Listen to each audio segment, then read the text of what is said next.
Mucho ambiente en esta calle Covadonga de la Villa de Infiesto en un lunes que no es un lunes cualquiera.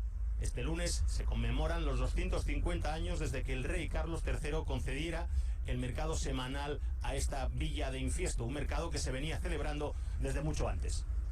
El escenario es el mismo, pero en el mercado de los lunes de Infiesto ya no se vende ganado, ni vacas, ni cerdos, ni caballos.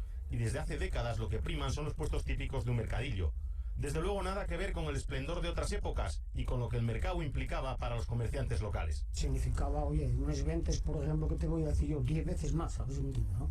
Yo me acuerdo de estar en el mercado vendiendo con mi padre aquí, ya establecidos, y comer a las 4 de la tarde. O sea, que una cantidad de... Claro, éramos todos, no había supermercados, no había la gente... y compraba todo aquí. El día del mercado no se cerraba a mediodía, no, y eso te comentaban amigos que tengo que fueron de sagas de comerciantes, que ya los padres, los abuelos eran comerciantes, dicen que un lunes vendían bastante más que el resto de la semana.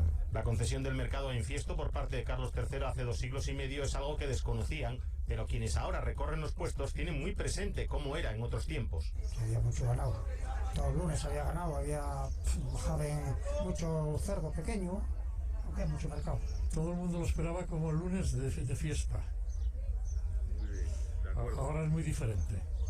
Vale. Ahora por la tarde ya no hay nada, y antes por la tarde la gente salía de las fábricas de muebles y había un ambiente terrible. Un mercado en el que en 2001 y meses antes de su entrada oficial en circulación hubo una campaña de simulación del euro. Una experiencia muy interesante.